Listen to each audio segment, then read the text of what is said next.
yeah, that is it, isn't it? And it's a real. We're criticised for not telling us stuff, and now we certainly can't criticise us for effectively telling us things have changed a slightly little bit, but not really lots. But here you go, here's some guidance still. One of the most powerful things that any kind of person in a leadership position can admit that they don't know. It's a really powerful thing to do, and actually it really helps, because if everyone is feeling uncertain, there's nothing wrong with admitting that you're uncertain. It's absolutely the right thing to do, and it actually shows a great deal of maturity as a leader. You've made a mistake, but you wouldn't understand. Yes. We wouldn't understand that from how other things operate nowadays, sadly. Another thing that's a positive, a sign of progress, and what me and Sarah talked about last week. It's building on that in the NRL, and we talked last week about how they're showing us how we might be able to get back into stadiums and what the speed of progress on that might be for us a couple of months down the line. Well, in Australia, NRL clubs will be allowed to stage matches now at their usual home grounds from round 8 after getting confirmation from the Australian Rugby League Commission. Since the competition resumed on the 28th of May, all 16 clubs have been playing at just 6 different grounds. In fact, that's going to change to 7 this week. One of the games has moved because they've torn up one of the pitches too bad. With only Melbourne, Brisbane, North Queensland and Parramatta using their home venues so far. However, a further relaxation of government restrictions will allow every club barring the New Zealand Warriors, who must remain in Australia for now, to return to their home grounds.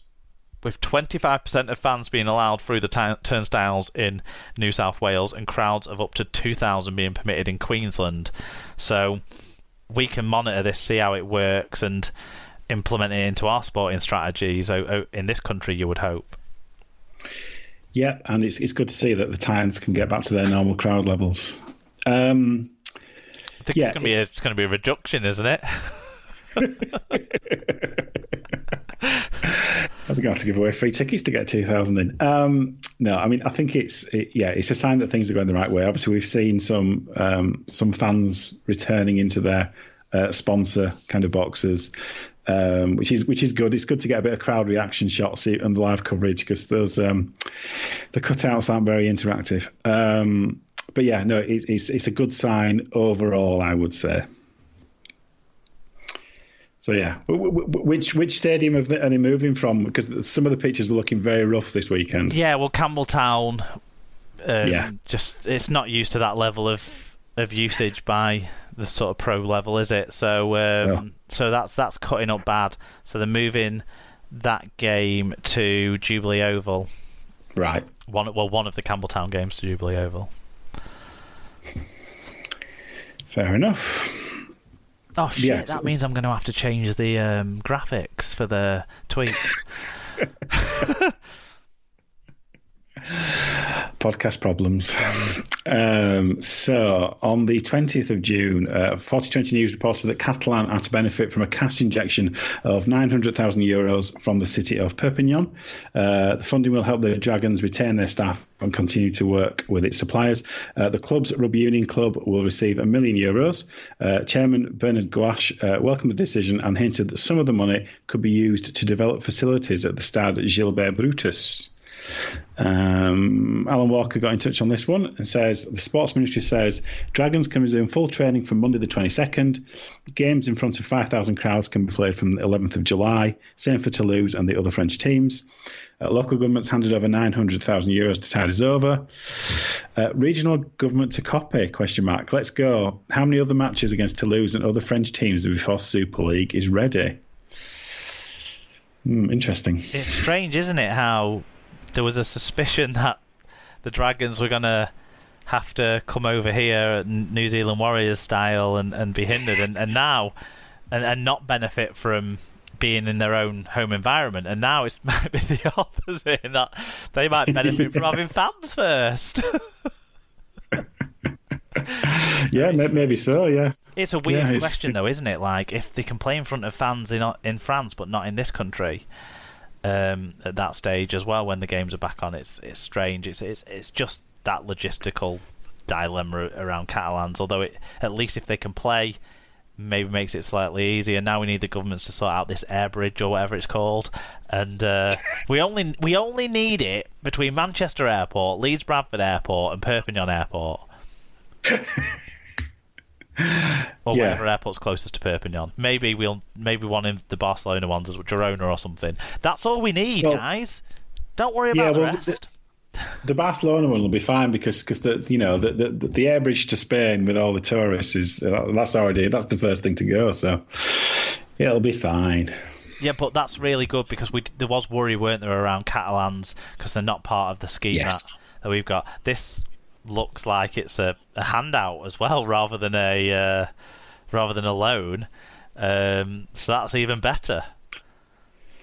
Yes, yeah, no need to worry about. Well, as you say, if they're talking about using it to develop the stadium, they're obviously not too worried. To make it more sort of COVID secure, I suppose, as well as yes, you can do that at the same time. Building new stands. It might be that some of the stands just can't be made safe at the moment and stuff, so they have to make some modifications to do that. Even I don't know. Maybe, yeah.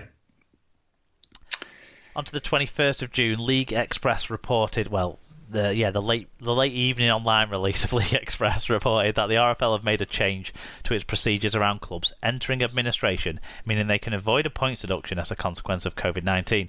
The change gives the RFL board the chance to revoke the normally automatic 12-point deduction should they deem it necessary and I guess fair to do so. So that's another sort of concession on a level of reasonability at this stage, isn't it? Around that 12-point deduction, given that this is an unprecedented situation for these clubs. It's just 6 years too late for some clubs, but anyway, moving on. To be fair, the situation with Bradford was unprecedented because you managed to spend yourself into a hole over and over and over and over and over again. Exactly, it was unprecedented. I can't believe we weren't. Anyway. And then on to the 22nd of June, a couple of big stories.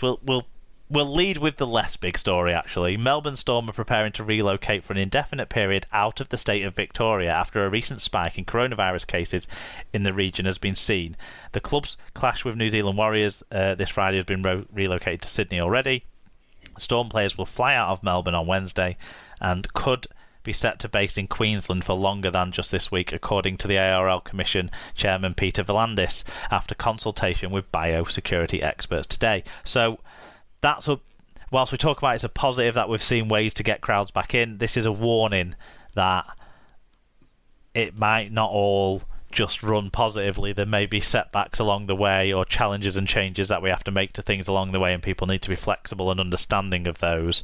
Yes. Because we're seeing it happen elsewhere. We're seeing it with football, aren't we? So many players testing positive at different clubs as well. Yeah. Well, this is the thing. I think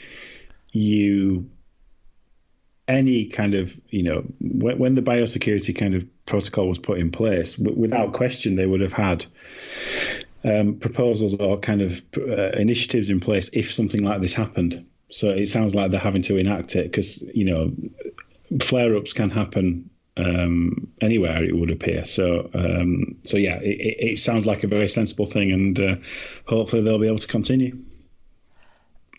Yep. And then Super League and the Rugby Football League have agreed broadcast revenues with TV rights holder Sky Sports that bring greater financial security, in quote marks.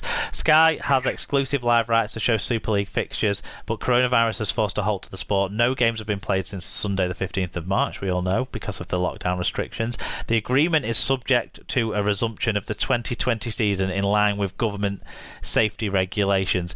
But what this means is that there is an agreement in place. We have to assume that agreement is clearly a reduction in what the Super League clubs will receive, yes, of course, either in 2020 or in 2021. But it gives a degree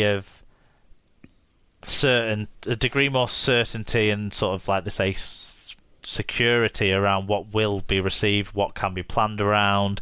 Means that clubs can be in a better position now to look into how they might want to apply for part of the 16 million government-backed loan that has been handed over to the RFL to help support clubs and maintain their position within their communities. So it helps with all of that planning, doesn't it? Yeah, and no doubt those figures, whatever they be, will be going into those options appraisals for 20 or 22 games, because I have no doubt that there's a figure for 20 games and there's a figure for 22. You mean 22 and 24? Oh, 22 and 24, sorry. And therefore, that will help their decision making, i.e. they'll go for 24 games because there'll be more cash. So, yeah. Well, they will, won't they? I mean, look, you know, they will. I think a key thing is how many games we can give them when football will be in between their seasons as well. Yes. I think that'll be a key factor. And also giving them some kind of, I guess, high-profile events like a grand final would be, you know. It helps make sure that we give them that, and how that will be delivered, when that will be delivered, maybe is governed by the Sky thing, and that might talk then about the 22 and 24 and that sort of stuff, because obviously if it's 24 it's pushed into December, if it's 22 it's in November. But yeah, it's the Super League have basically come out and saying it's really positive that we're able to maintain the strong and positive relationship with Sky, and ultimately it's good for the clubs to know what's going on. Yeah, and you know, I was wrong when I said there was 3 kind of plinths that finances were built on. There's 4 plinths, and that last one is Sky money, isn't it? So, so it sounds to me, I mean, sitting outside of it, it feels like we're now in a position where a decision can be made about a schedule. Well, it feels like enough is in place to actually make that decision. Gary Hevington was quoted as saying, sort of middle of last week, that I expect it within 7 to 10 days. I've heard that fixture proposals have been sent to clubs at either the very end of last week, so Thursday, Friday last week, or maybe the start of this week, today, tomorrow, to be discussed at a meeting on Thursday. So. Okay. Between clubs this week, so I think that we will start to hear some sort of talk about maybe what we're looking at in terms of when the grand final might be and that sort of stuff on Friday this week, even as early as that, certainly by next Monday's papers, or paper at the moment, and then maybe no, it'll be Tuesday. It'll obviously be Tuesday. Yeah. Mark, you know. then maybe at some point during the week that week, or maybe the first week of July-ish, the first sort of weekend or so of July, that's when we'll actually see what the fixtures will look like. They'll want to build the fixture list around more of the high drawing games later on in the thing. So I'd probably expect games like Wakefield versus Wigan, and Warrington versus Hull KR, and those sorts of games that maybe wouldn't expect as big a crowd at, to be piled at the earlier end. Yes. And then your Wigan versus Saints, your Hull derbies, your Leeds versus Castlefords to be back end of the schedule, as much as it's possible to facilitate, I think. So that's what we're going to expect to see. And like I say, if we don't have a very good idea whether it's 22 or 24 games, just November or December grand final by the time we're talking next Monday on the show, I'd be a little bit surprised and a little bit disappointed. Well, we will see. This has been quite serious. We haven't really... I mean, we made a joke about the Titans, and we made... Everyone laughs at the Titans. Then, I made a couple of jokes at Saints' expense around Luke Thompson's situation. But that's about it. I've got nothing jotted down for episode titles yet, Alan, so we're going to have to see what we can come up with as we move into match reviews. We'll see what we can do.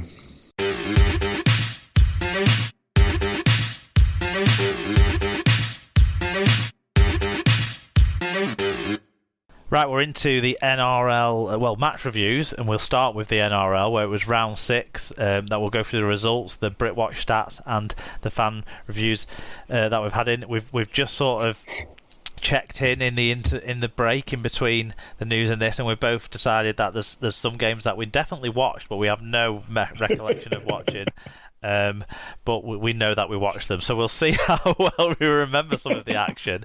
But we start with way back last Thursday morning, or whenever you managed to watch it. It was late Thursday night for me. The Knights versus